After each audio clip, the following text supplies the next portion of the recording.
Good evening, everyone, and welcome to tonight's live business coaching session.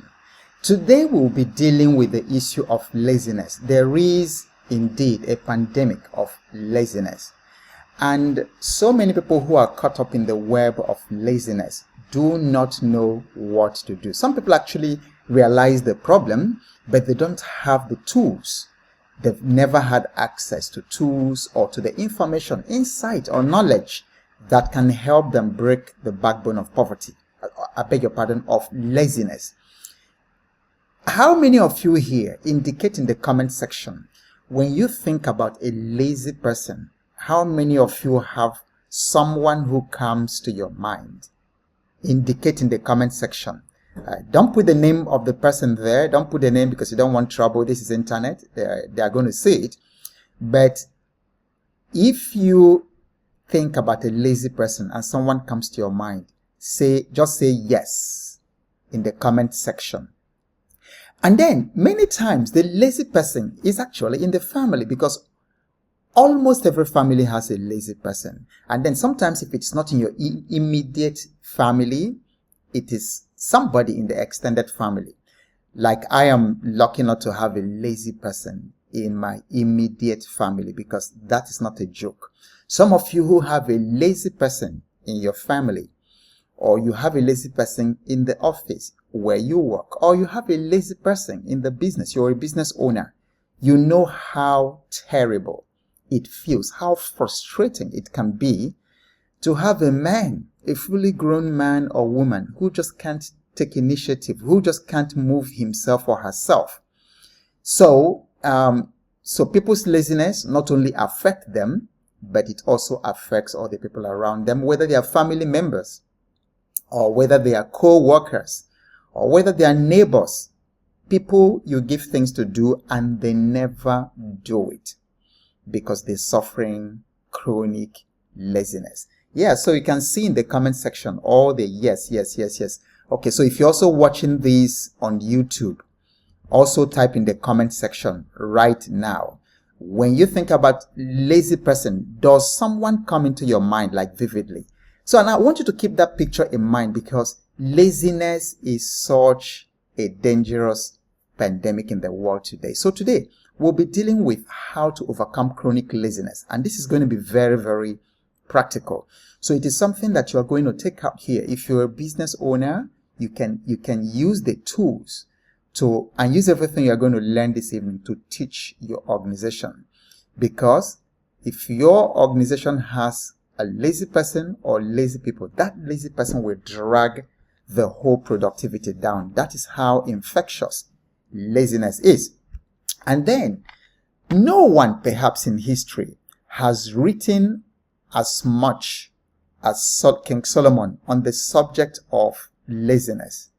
So you don't have to be religious to just take that book of Proverbs and read it. There are 31 chapters. You can read one every single day. It's going to totally rewire your mind. Many times, the solutions to all these things we're looking for might not lie with psychology. The psychology is good, and psychologists are doing a lot of things. But many times, King Solomon has some excellent mind rewiring insights and wisdom to be able to do that.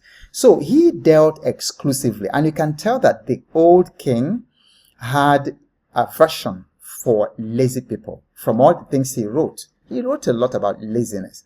And so you cannot read Solomon and remain lazy. So we're already beginning to talk about the solution. Go take the book of Proverbs. You don't have to be religious. I'm not religious myself, and when I read the Bible, I don't read it like a religious person. There's a lot of wisdom there that can break. In fact, I had a Marxist professor at the University of Port Harcourt in the 1980s when I went to the university in 1984. And this man was a Marxist, and in those days, in the 70s and 80s, we had so many Marxists in the university system. Many of them, who were trained, I think, in Soviet Union or things like that. So we had this one. And I was shocked one day, because everybody knew this professor. I was shocked one day he stood in the class and told all of us that if you do not read the book of Proverbs, that you're foolish, that you will never achieve your potential. Coming from an atheist and a Marxist, that was interesting. I paid attention. So Solomon said, if you love sleep, you will end in poverty. He said, keep your eyes open and there will be plenty to eat. Of course, this is a proverb. It's not saying that you should not sleep, but I'm sure in your spirit, when he says if you love sleep, you know what he's talking about. You know, how many of you know or have that family member who loves sleep? It's impossible to love sleep. Nobody is saying you shouldn't sleep, but it's impossible to love sleep the way King Solomon is talking about and be wealthy. It's impossible to love sleep, to really love sleep, and then attain your full productivity potential. It's not possible. And then King Solomon also said, he who is slothful in his work is a brother to him who is a great destroyer. This is a very strong statement. This is a very strong statement. In other words, the lazy person is not innocent. I'm telling you, the lazy person is not harmless. In fact, that's the first insight I want you to put everyone in the comment section, that the lazy person is not harmless. You know, you just look at a lazy person and you think, oh my goodness, well, he's lazy, he's not creating any harm, he's just lying down there, or she's just moving around. When it's time to eat, she goes to eat. And then you think that is harmless. The lazy person is dangerous. It's harmless to the family. It's harmless. Sorry, I beg your pardon. The lazy person is harmful to the family. He's harmful to the company. He's harmful to the community, to the residential estate. He's harmful to your professional association. You give a lazy person something, you put a lazy person in a committee. He never shows up, but he loves to be there. He said, put me in the committee. But he's never there. She's never there. She never shows up. That is not being harmless. The lazy people are a threat to the society. They are very, very harmful. That's what King Solomon was saying. And even the mere emotional stress you go through having a lazy person as a husband, good God, or having a lazy person as a wife, the emotional stress it creates for you alone, having a man who can get up from the bed at 10 a.m., 11 a.m. in the morning, school fees are not paid, house rent is not paid, feeding money is not there, and the man is lying down at 11 a.m., 12 noon, and is not touched. Good. That man is not harmless. So, type in the chat. The lazy person is not harmless. I'm telling you. So, you need to start looking at laziness because we are condoning a lot of it. I've had opportunities where lazy people come to stay in my house. That thing is so emotionally, I can't explain it to you. You just see someone who can't move her plates, wash his plates, who can't even clean up his own bed, who can't make the bed, who can't, just sits there. The thing is a lot of emotional pain. And then, if this has happened to you, you had a lazy person around you, or a lazy person came to stay in your house or something like that, and then you suffered a lot of emotional angst. You couldn't wait for him or her to leave. Put in the chat, that's me. Put it in the chat, that's me. Put it in the comment section. And those of you on YouTube, put it there in the comment section. You see, and Ebenezer actually puts it in a very interesting way. He says the lazy person is harmful to the family, business, the economy, and society at large. So it's time we started looking at laziness differently, and time that we also started holding lazy people accountable to their behavior. Because many times they get away with it because nobody bothers them. We just say, oh, they are lazy people. And then we shield them from responsibility. But we need to start looking at it. Yes. So I can see someone in the comment section, that's me. Yeah, you've had a lazy person around you in the house, and the emotional pain and the frustration, just anytime you sight that person, you just become angry for nothing. Now, King Solomon also said, and this one is worth screenshotting and keeping by you all the time, because you also do not want to be this lazy person. So King Solomon said, I walked by the field of a lazy person, the vineyard of one with no common sense. Just imagine the way a lazy person is being described.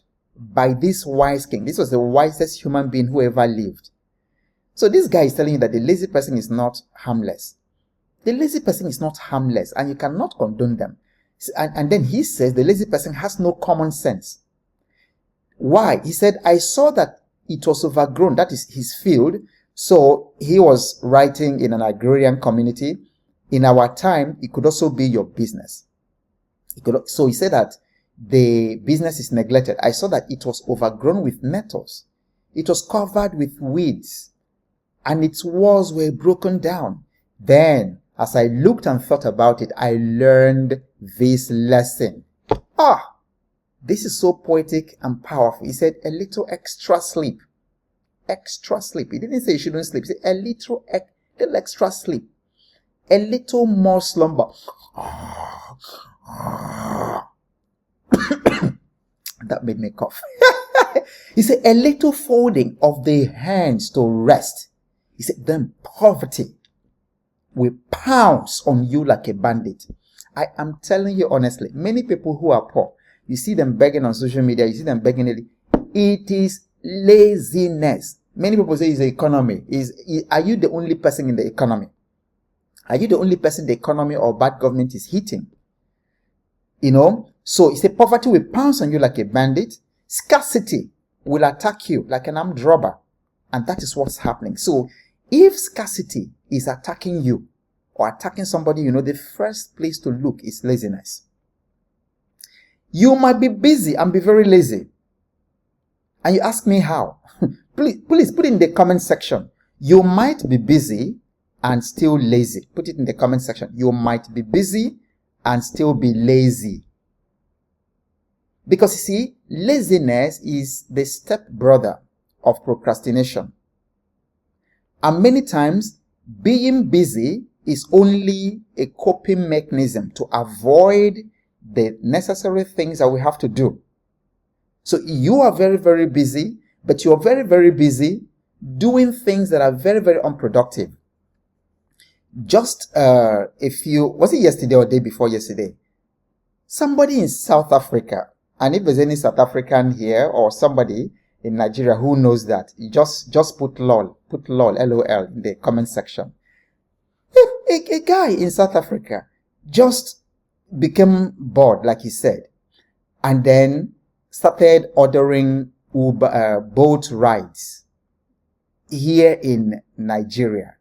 And then he dealt with one Uber guy who lost so much money or something like that. So he will book the boat. That's our own Uber here for those of you in some other countries. That's the equivalent of Uber here. We also have Uber. So he will book the boat ride from South Africa here in Nigeria. Very expensive rides. And then the driver starts going and then he cancels it. So they did that, and then all of a sudden he started this very, very, I didn't know what word to use, stupid challenge. Then other South Africans joined and then started booking rides from South Africa that they will not use, making the Nigerian boat drivers lose money. Then the Nigerians heard it. When they figured out what was going on, they now started booking rides in South Africa, booking rides to the point that I believe it was in Cape Town. They grounded the whole city because they were making the boat drivers over there lose so much money. So the drivers just quit the app and went to sleep. People are trekking huge miles and kilometers. They are very, very angry. Can you imagine so the guy was busy, but that's laziness. That's the point I'm saying. The guy who started all this, he was busy because it was, can you imagine somebody devotes like 6-7 hours to book Uber from another country that you win, and then people now start going, and then do you see why I tell you that lazy people are extremely harmful? They are extremely dangerous. They are not harmless. So anytime you see a lazy person around you, please don't consider him harmless or her. And I said that being busy does not necessarily mean that the person is not lazy. Like the people who have been doing this in both in Nigeria and South Africa, they are very lazy.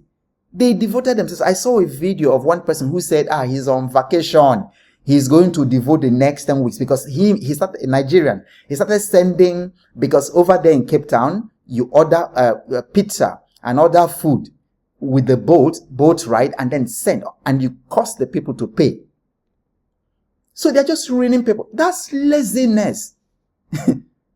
That's laziness. So don't think that lazy person is just the person that lies and crosses her legs in the chair all day doing nothing. You can be very busy and also extremely lazy, because at the end of the day, you do not get the important things done. You do not make the phone call. You do not make the sales. You do not keep the appointment. You did not even take the time to format your CV so that your chances of being shortlisted for the interview will go high. That is laziness. And then we're going to deal with it tonight.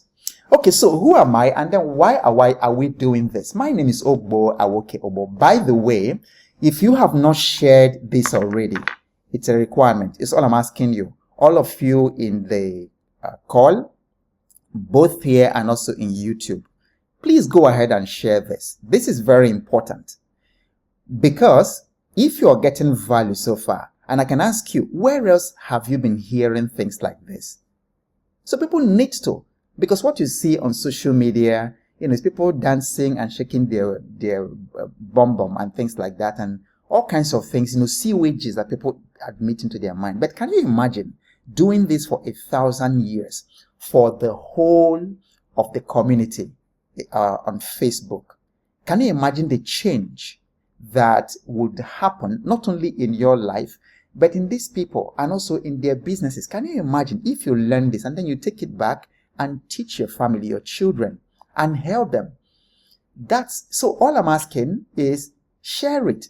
So take a moment right now, go to that share button just under your where you are watching right now. It looks like an arrow pointing to the right.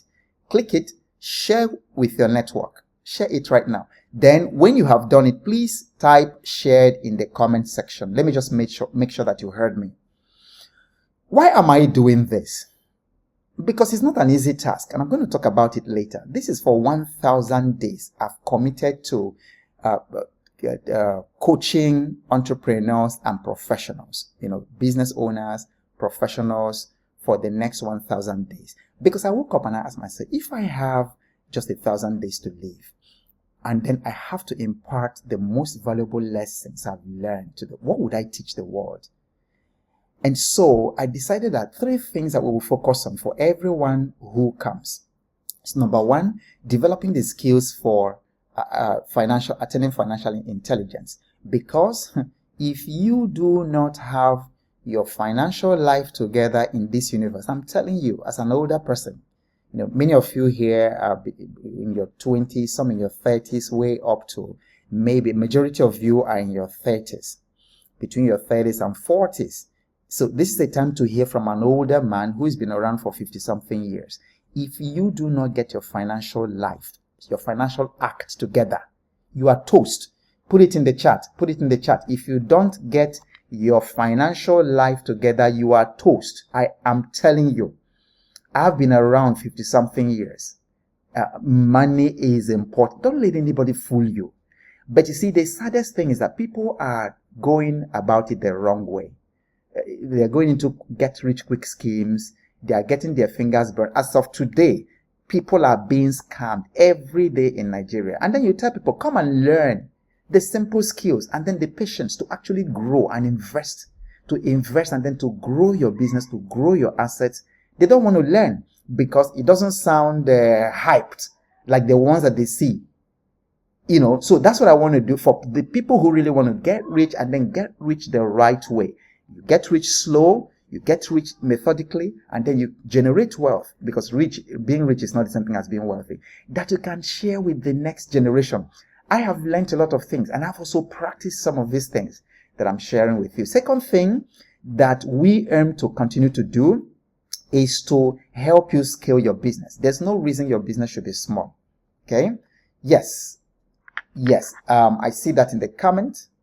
Thank you, Elom Agama, for sharing. Thank you, Chinedu Daniels, for sharing. Thanks, Priska. Thanks, Omanoye. Thank you. Thank you, Patricia. Thank you, Malik, for shared. Thank you, Yamusa. Thank you, Godwin. Thank you, all of you. Now, so, Stokos, I hope I pronounced your name right, said, if you don't get your financial life together, you are toast. I want you, that these are, so when you're listening to me, there are certain quotes you should note down and put it by your bedside and carry it. If you don't get your financial life together, you are toast. And then, the interesting thing is that the best time to do this thing, the ideal time to do this thing is in your 30s, your late 20s, your 30s. If you miss it in your 30s, like I did, I am telling you, guy, if you miss getting financially stable, getting your financial brain well-tuned, and I'm not talking about get rich quick thing, I'm not, because you don't need to be a billionaire to become financially stable. You just need to be wise. Wise in how you make money, wise in how you manage your money, and wise in how you multiply it. Just those three requirements. You don't need more. You don't need, come bring 10,000 and then every month we will give you 30,000. That's not the way the money works. But that's what so many people are falling into. Yes, so if you don't get your financial life together, especially when you are in your 30s, you are going to struggle like I did. I didn't get it together myself in 30s. I made so many terrible financial mistakes in my 30s. I didn't know about money. I didn't know what it was. So now I've had to pay the price in my 40s and then in my 50s that I shouldn't have paid if I got it right at 30. Okay? All right. So, if you're between 25 and 40, if you're between 25 and 40, just say yes in the comment section. Just say yes in the comment section. And those of you on YouTube, please do the same thing. So those are the three things we want to do. The third thing is to build loving families, because I want to bring back the family to where it's supposed to be, to where it was in the days of our ancestors. The family is core. And then especially in Africa, we're losing our family values. We are losing our community values. Growing up, I was raised by the community. That's the origin of that saying, that proverb in Africa, that it takes a village to raise a child. Today, we no longer have it. If your child is misbehaving and I discipline him along the road, you will become offended. You will take me to the courts. That's not the way. So we need to bring back family. Yeah, so I can see many of you are just at the... So, and I'm happy that you attend this, because this is really focused on you within that demographic. You need to get it right in your 30s. And that's why we're talking about work ethic. We dealt with it today. If you didn't watch that of yesterday, please go back to the replay and watch it. And you can also go to YouTube. Just search my name, Ogbo Awoke Ogbo. You will see all of them arranged from day one to where it is. So it's easy with the titles. Because you need to, and I really want you to get it right in your 30s before you step into your 40s, so that it is possible that by the time you are 40, in fact, I want you to give yourself that goal, by the time you are 40, that you're already financially independent. If you plan for it, especially if you are 25, 30, and you give yourself 10 years, strategically, 10 years, by 40, and you know what you're doing, not all this get rich quick thing, then trading forex, trade cryptocurrency, but some solid plan that I'll be sharing with you to start accumulating your wealth from the small income, from what is around you already, and then patiently grow it. By age 40, you're going to be financially free, and then you're going to, on your 40th birthday, you are going to thank me. I might not be there on your 40th birthday, but while you are giving your speech, you will say that Ogbo Awoke Ogbo told you this thing some years ago, that you didn't believe him when he said it, but that you believed him and took action. You are 40, you are financially independent. If you want that, just type in the comment section, I claim that for myself. I claim that for myself. Okay, do the same thing on YouTube. Type, I claim that for myself. That's my prayer. That's my desire for you. And that's why we're doing this and that's why I'm doing it. I'm doing it because of the results. I'm doing it not because it is easy.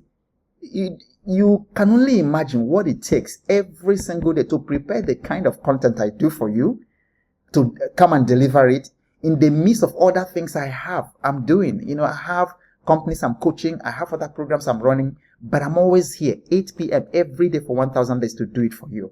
It's because of the results I foresee. I foresee many of you, by the time you are 40, you're 45, you are doing so well in your different countries. And then if I fly into the Gambia, I have a place to stay. If I fly into Senegal, if I fly into Philippines, I have you'll be struggling to house me. That's going to be my pay, because I helped you to become financially free and financially stable by your 40th birthday or 45th birthday, or if you're already past 45, by your 50th birthday. It is doable. Excellent. Yes. Excellent. Yep. I can see. I claim it for myself. I claim that for you. Absolutely. It is doable. That's another thing I want you to type. And then as you say that, as you type it, say it out to yourself. Where you are is doable. It's possible. Type in the comment section, it's possible. It's possible. It's possible. Because it is. Okay. So, again, if you're just joining and you haven't shared, please take a moment and share this event right now. Let's have more people. So, as we go into today's topic, let's do a recap of what we did yesterday on work ethic. Okay. And as I said, please go back and watch yesterday if you haven't. And then if you haven't subscribed to my YouTube channel, do so, because all these things will be there, so that even if you miss it at a night, you can always go back and watch it. Or if you need to make reference to it, or you need to teach someone else, you are very, very free. If you need to teach this thing to your company, to your community, in a conference or something, feel very free to use the materials. And you can even ask me to send you the PowerPoint presentation, and I'll be very happy to do that. I want the information to spread. Okay? Excellent. Excellent. Yes, it's possible. It's possible. Okay. So, a recap of what we did yesterday. We defined work ethic. All right. And then one of the things we said, that work ethic basically is getting something done. So you're beginning to see where the laziness challenge we're dealing with today is already fitting in, because the lazy person does not get things done. And then the lazy person is harmful. The lazy person is not harmless. Anytime you see a lazy person again, don't think that the person is harmless. He is very, very dangerous. All right. And then we also saw that your work ethic controls 6 things. I need you to remember these 6 things, photograph, and if possible, screen capture what you're seeing on the screen right now, because I need to, and we'll be talking about work ethic a lot more, because it's a problem. Because without work ethic, there's nothing. We can't grow our company. We can't grow as individuals. We can't grow, so because your work ethic controls the quality of your life. I was invited, we were invited, my family, one Sunday to a billionaire's place. They invited us to lunch, and that was that same billionaire that entered my story, who took interest in me and helped me on my path to financial intelligence. And then their house was simple, but it was extremely decent. And then I saw paintings on the wall that could easily have cost tens of millions of paintings and all that. The taste is different. The quality of life is different. This man works. This billionaire works like crazy. Okay, he recently retired, from the company that he founded. But why I tell the story was what the wife said. The wife said to us, you can eat as much, which is exactly the same thing, philosophy in my house, so it was amazing. It was a strong philosophy in my house. You don't waste anything. The woman said, you can eat as much as you want, but please don't leave anything on your table. Straight on.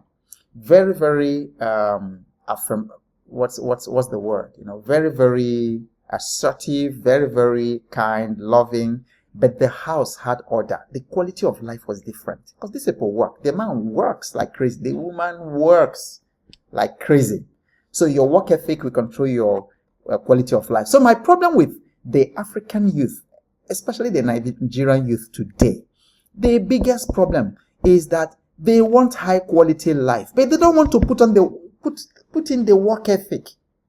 That is my frustration. And then if you also share this frustration, please type it in the comment section. If you have around you employees, people, young people, they want the big life. They want the easy life. They want the luxury cars. They want to live in big places. The same thing with girls. They want iPhone. They want all these big things. They want to travel to Dubai to a shop. They want to have $1 billion wedding. But they're not putting in the work ethic.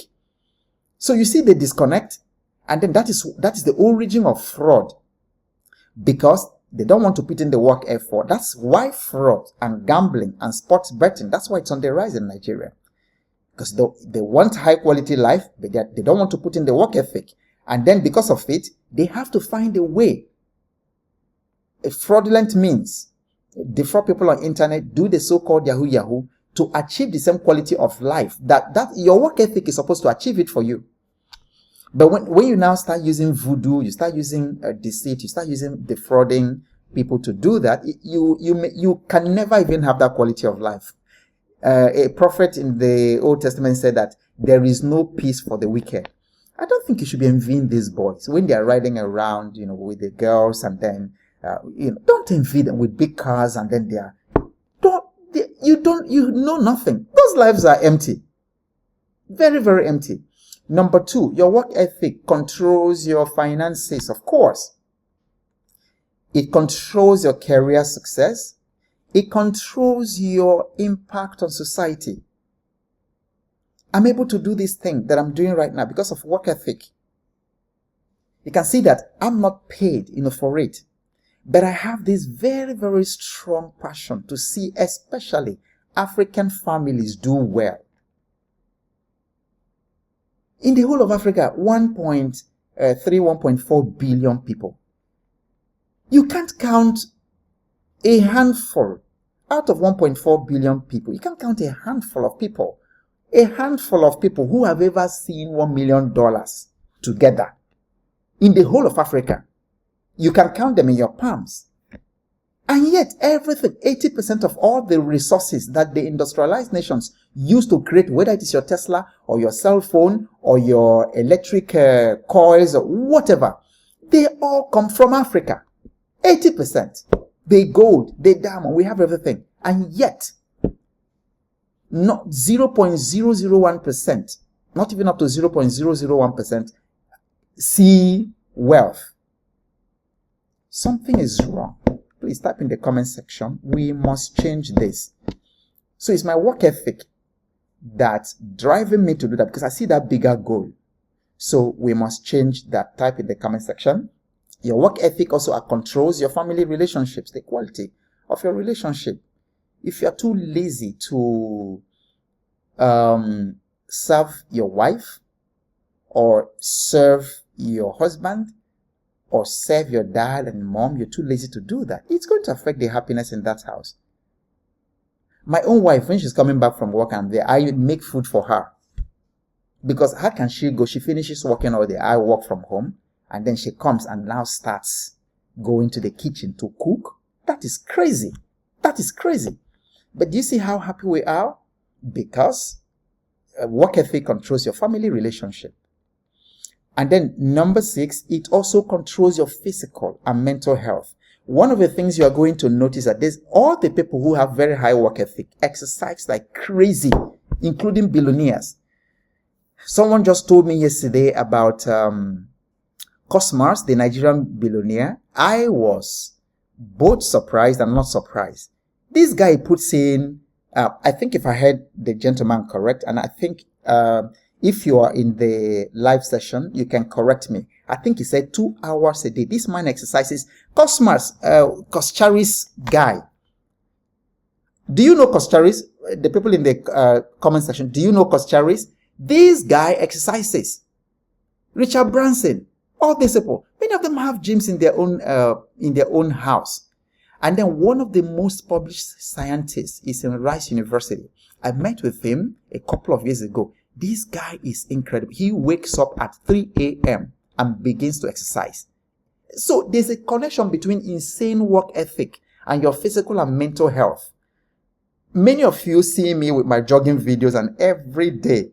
And I've been doing this for over 30 something years, like literally every day.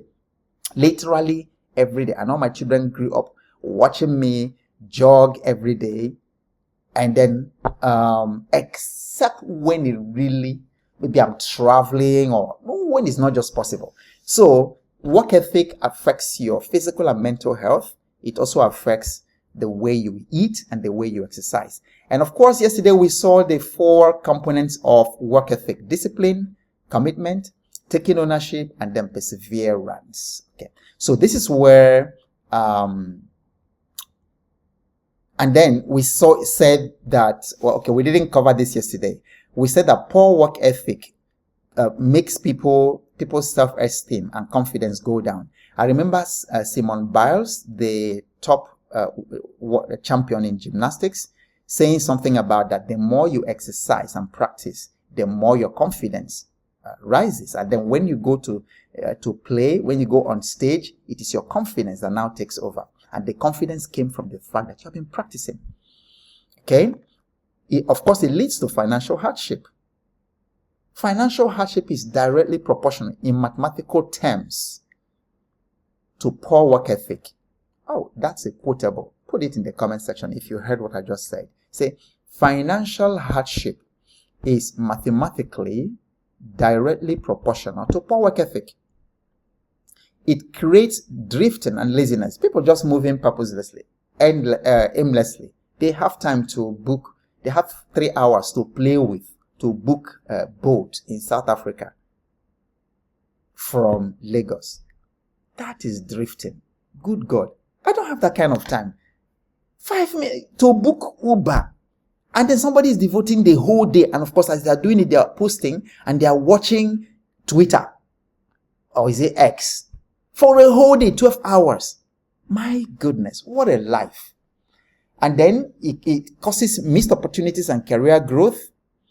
And then there's decreased productivity and mental health challenges. Because anyone who is not working very hard and accomplishing meaningful work, it's not going to be happy. Don't let anybody deceive you. There's no happiness in laziness. Oh, that's another quote. Please put it in the comments. There is no happiness in laziness. They may deceive you and make you think that they are happy. They're even lazy. So you see their unhappiness. There's no happiness in laziness. Okay? There's no promise. There's no promise. There's nothing to be desired in a life of laziness. Okay? Your work matters. There are 4 reasons why the work you do matters. Number 1, because work is meaningful. Work is meaningful. Everybody who was created with work. And work is not job. Everybody has work. Not everybody has job. Everybody has work. Okay? Every job matters. Whether you are sweeping, every job matters. You know, when I go to work with organizations, do you know that one of the mistakes that companies make is that they put at the gate, they have like a 10 billion naira investment in that office building.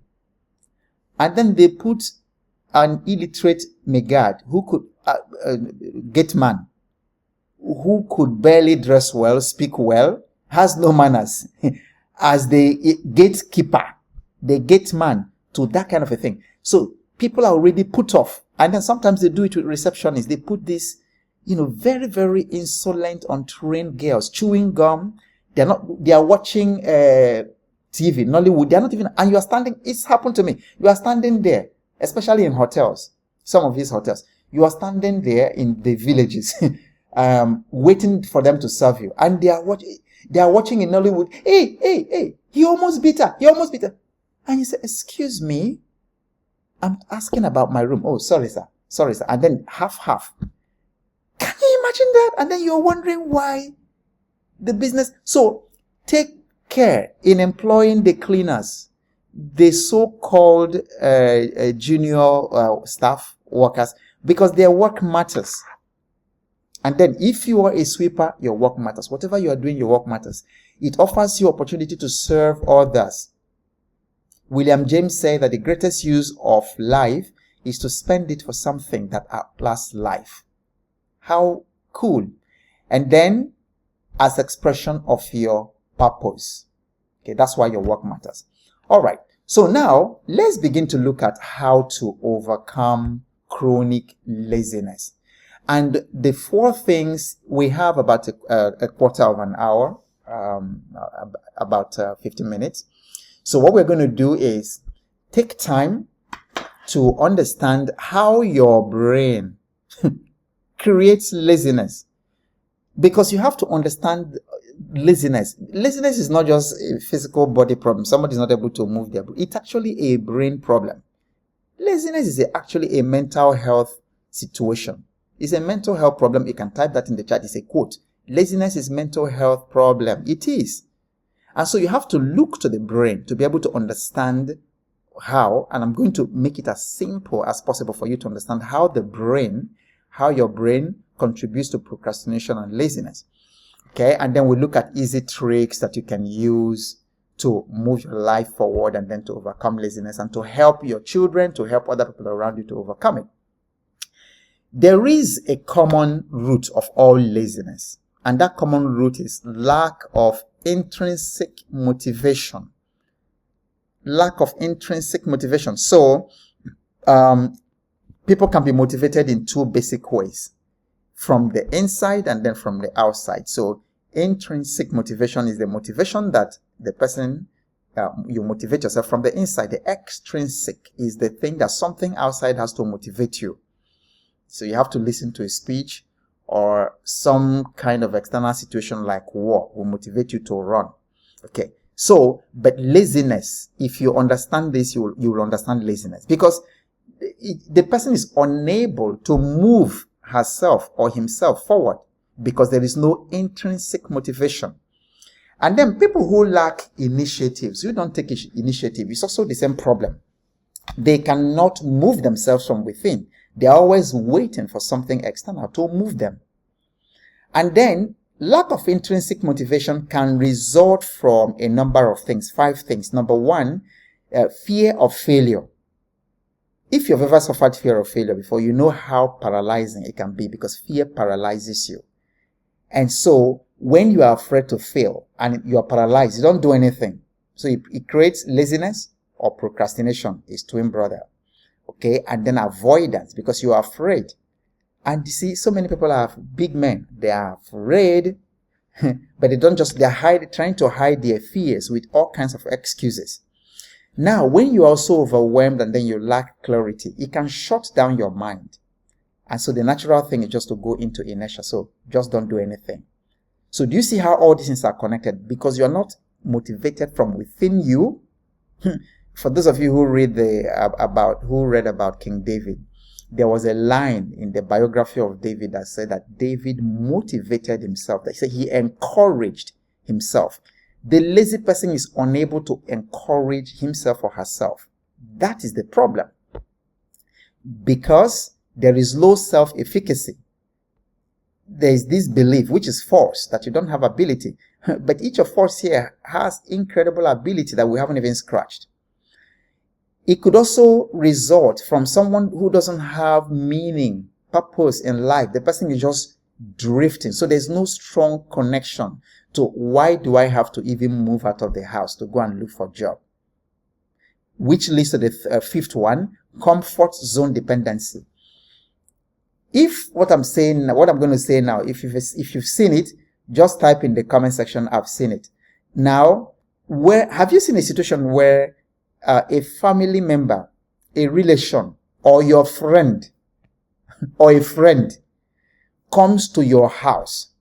This guy is lazy, as in lazy, or this woman, she is lazy. He doesn't wake up.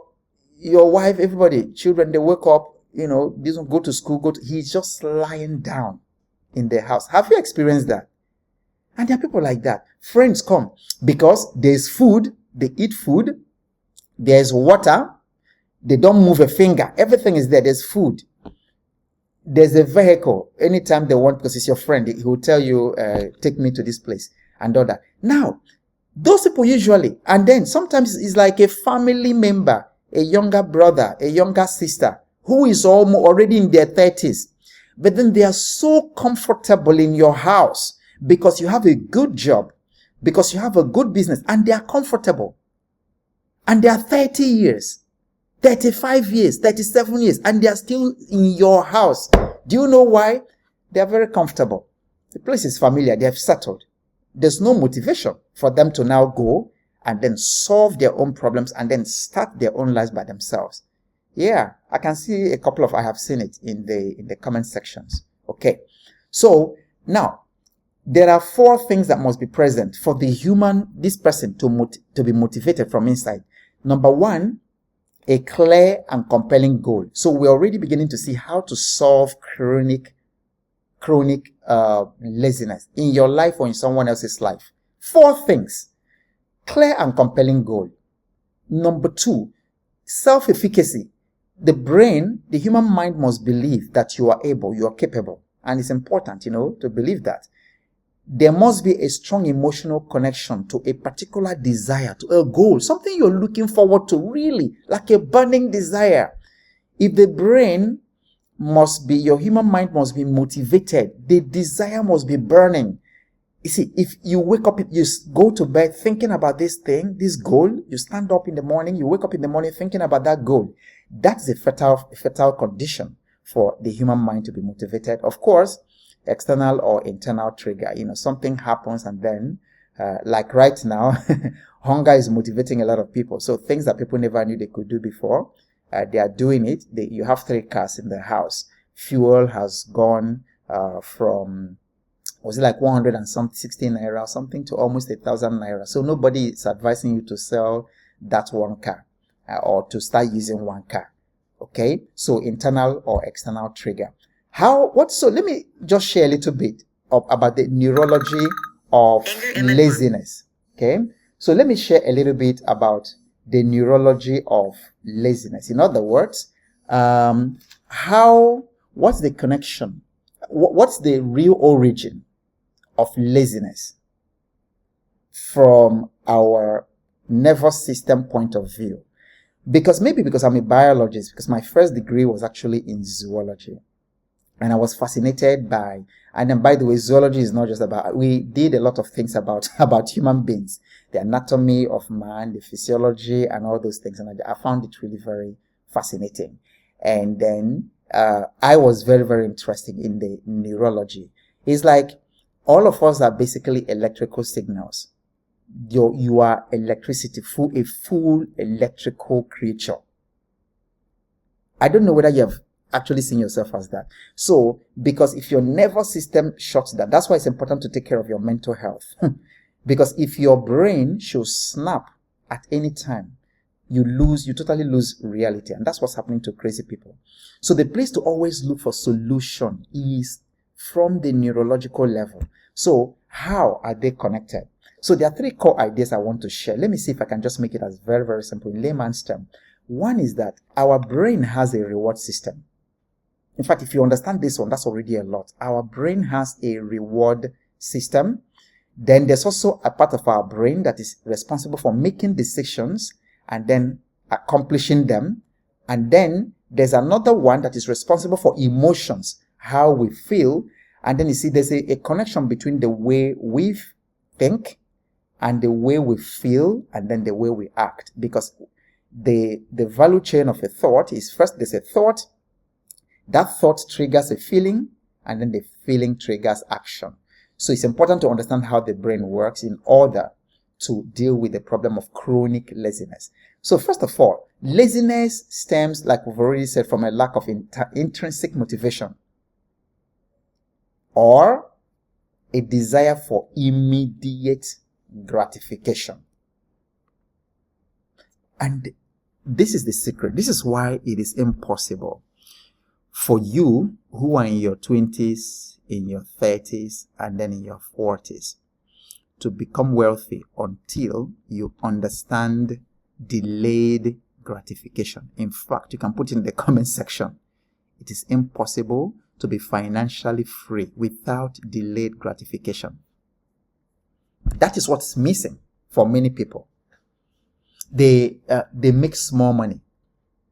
The young people make small money, and they want to buy car immediately. You are 25, 30. Oh, I must own a car before I'm 30. Why not own your house before you are 30? And then they say, but you see, I can also use the car for Uber, and they justify that. They make a little money.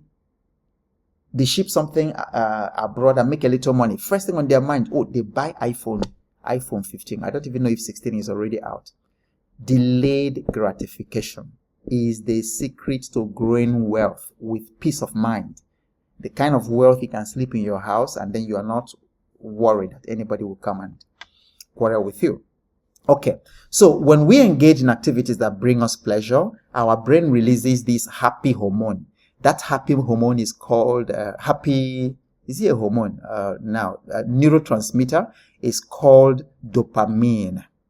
And then that dopamine reinforces that thing that gave you pleasure. It reinforces it. So if watching television for 6 hours or watching Nollywood movie, whatever they call them, if it gives you a lot of pleasure, it's because of the dopamine, the happy hormone. It will reinforce it. Then you see yourself every day, you'll be waking up watching Telemundo. I don't know about those. There was a time that, I don't know if it's still there, Telemundo captured all the women in our country. Basically, most of the women. Telemundo was separating families, creating problems in marriages and all that, because it just couldn't extract some of these women from Telemundo because of the dopamine they are getting from it. Okay, that's the reason. So you see, it's coming from the neurological level. The women didn't even know what's going on in there, whatever, but there's that happy neurotransmitter. Okay, then on the other hand, when a task doesn't offer immediate gratification, if it's something that's still looking long, it's a long time in coming, then dopamine doesn't spike. Do you see the conflict right now? So if you now consistently seek rewards without considering long-term factors, then your brain might become less sensitive to dopamine. You'll be needing more and more and more and more until it becomes, it doesn't respond to the same again. There's another part, the way your brain responds to stress also is important. It's called the amygdala, which many of you, if you've read Daniel Goleman works on emotional intelligence, you definitely have read about the amygdala and then the capture of the brain. So that is the fear center, that's the emotion center, which can trigger stress when you are facing something that is overwhelming or a challenge or a task you don't like. So it can trigger that kind of stress response, which now leads to the so-called fight, flight, freeze reaction. And then the brain opts for inaction. This is to avoid threat and discomfort. And that is the neurology of laziness. That creates laziness. Or there's another one, it's called the prefrontal cortex. That's just the little part you need to know at your forehead area. Okay, it's responsible for decision making, for activating your will, for planning. And then this part of your brain may struggle to overcome the emotional impulses coming from that amygdala that we just talked about. So that's why sometimes you have, let's say, hypothetical case, you have 10,000 naira to pay for medication or to pay for fees or something fees, gate fees or something of your residence. But then you find yourself in the store and there's this dark chocolate that you just can't resist. So the prefrontal cortex is telling you, no, that 10,000 naira, you already set it apart for paying for the gate fees or something, or for your child to enter the game. So you already budgeted it. But then this primitive impulse coming from amygdala, eat the thing, Joe. So there's that struggle in your brain. Take it. You can always find 10,000 naira somewhere else to do it. Just buy the dark chocolate. Oh my goodness. And then your mouth starts watering and things like that. So these are the things going on in our brains and then in the brain of a lazy person. So how can we begin to deal with chronic laziness? Let me say first of all that the most unfortunate thing, part of it, is that only a lazy person can cure himself or herself. So you won't see that in a textbook, but I'm telling you, having seen and encountered laziness, some people, I have seen the case of a laziness that started from childhood to the person is 50 something. At some point, people were calling this individual www.laziness.com. Laziness can stay with a person, and that is a scary thing for 20 years, 30 years, 50 years, even for the rest of the person's life. It is dangerous. So if you are here and then you're suffering procrastination, go to I think procrastination was the second topic or the third topic. Go to YouTube, find it. Use the tools that I suggested there. And then if you are suffering laziness, or your child or your spouse or somebody, let them listen to this particular episode. And then these are 4 things I think that would help. First thing is, and I want it to be as practical as possible, create a challenge and make it public. Do you know what it means that I came out and told the whole world? People heard it in America. People following me because I'm seeing the stats. People heard it in the Philippines. People heard it in India. People heard it all over Africa. You heard it. And I said, for the next 1,000 days, I'm going to do this every evening. This is insane. So, because it's made pop, there's no room for laziness. And the people in the house with me will tell you, it's crazy because I've said it. I gave myself this challenge. So challenge can break the backbone of chronic laziness. It can be a 5-day thing. You can start with a 3-day challenge. And it can be something as simple as telling yourself that in the next 7 days, I want to walk for 30 minutes. So take a walk in the morning for 30 minutes, because the other secret, actually, I should add that as a part of the solution. Exercising helps. Exercising can help to destroy laziness, because exercising is one of those core habits that when you start it, it's called corner habit. If you've read James Clear, when you start it, it's like it draws all other habits to itself. When you start exercising, all of a sudden you start becoming interested in eating healthy. All of a sudden you start becoming interested in your financial prudence. All of a sudden you start becoming aware of other people. It's amazing. If you exercise, you can actually confirm what I'm telling you. You begin to exercise, it draws all the other things around him. So a lazy person can break his chronic laziness by saying, okay, let me do a 30-day challenge. Let me do a 7-day challenge. And you make it public within your circle. See, the moment you say it out and then people are holding you responsible, it's going to help. Okay? Because now what you want to do is to get that motivation to come from inside you, not from outside you. Number 2, do something that's harder than what you normally do. Because look, if you do something that is harder than what you normally do, it addresses that problem of laziness. Remember I told you that there is the status quo kind of something, you stay on a comfort level. So if somebody has been staying in your house, your younger brother, younger sister, I can't count the number of people I've told to boot their younger brothers. How can? There was a particular case. A guy was already in his 30s, late 30s. I was staying with the sister in Lagos, feeding, sister giving transport money, and this guy was almost approaching 40. I told the sister, what is this guy doing chase him away. She listened and chased him away. Because I think many times we are just too, I don't know, we have this, we call it love, but it's not love. You're not helping that person. Because until you cut them loose, they cannot stand on their own. So if you throw that lazy brother, friend, throw her out of the house.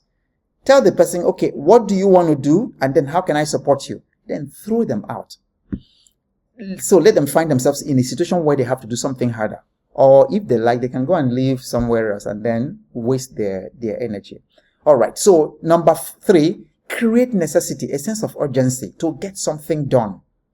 Have you discovered somebody is lazy, but all of a sudden, they create this necessity for them to japa, like we say, to leave the country, to emigrate to France, to Italy, to United States, to Canada. All of a sudden, they come alive.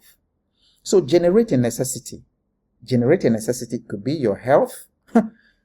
I think it was Les Brown who told a story once about one of his friends. He was having issues with his weight. This guy was terribly overweight for many years.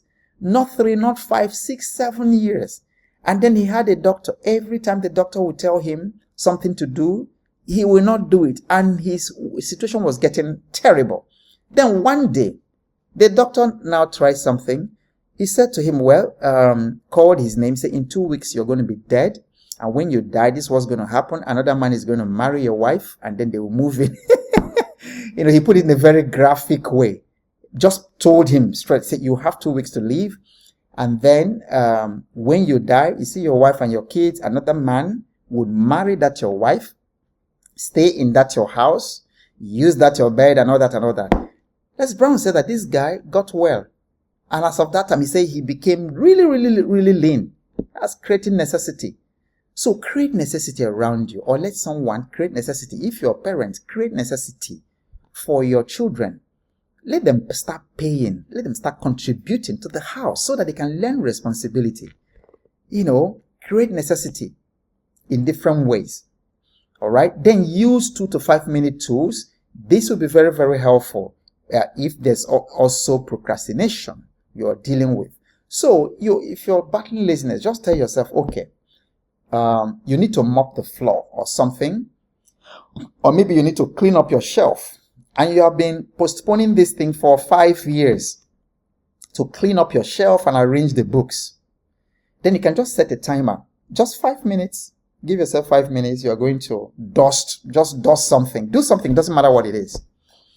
So when you take this short 5 minutes, from short 5 minutes, you find yourself giving yourself like 31 minutes to write a particular article. Writers use that a lot to cure writer's block. They use 31 minutes. They set their alarm for 31 minutes, 31 minute quanta. Then they write, and they don't stand up from their desk in that 31 minutes. They are writing and writing and writing and writing. Then when the alarm goes off, they take a break for 5 minutes. They set another 31 minutes. Very, very powerful tool. Very, very powerful tool. Okay. So, did you get value? Did you get value today? Do you feel that this is a topic that should go viral, that should go national, that every family should talk about, that every religious center should preach? Because laziness is destroying us. Laziness is creating problems for companies, it's creating problems for families, creating problems for community, and we need to touch it, to address it for what it is. So before you go, this is where we're going to end it tonight. We're just about an hour. So make sure that you share this, and then I'm going to see you at exactly the same time tomorrow. Exactly the same time tomorrow. And then if you joined us late, go back to the replay, go back to YouTube. You'll see it in YouTube by tomorrow morning, or you can replay it right here on Facebook. And then whatever happens, keep showing up, because you never know. And by the way, I also want to announce the financial fitness challenge that is coming up. It's starting next week on the 27th of August to 31st. So this is, you can imagine the value you're getting from this free. So you can imagine for people who committed to be with me for 5 days. It's amazing. It's going to be in the evenings. I meet with them, but then in the mornings, I'm going to give them a lecture, a pre-recorded lecture plus worksheets for implementation. It's called 5-day income acceleration. 5-day income acceleration challenge, meaning that within 5 days, whether you're a small business owner or you have a side hustle or you are a professional, you're a career person, what are you going to do? You come up with a plan to multiply your income. Because the way things are going now, it's not possible to make money from only one stream. We're going to be talking about investing, the stock market, real estate. And then we also have a lady who helps people to secure remote jobs. She's from Uganda, and she has kindly accepted to be part of the Financial Fitness Challenge, to come and give people contacts, tell you how you can get remote jobs, get employment, so you can work from home and earn in international currency. It's packed. I don't see any reason why anybody should. Don't give yourself an excuse or whatever. So if you want to sign up for it and then you want the details tonight, please just send a message to me in the messenger or in the WhatsApp, and then I will give you the information. Other than that, I love you very much, and I will see you at exactly same time tomorrow. Good evening to all of you.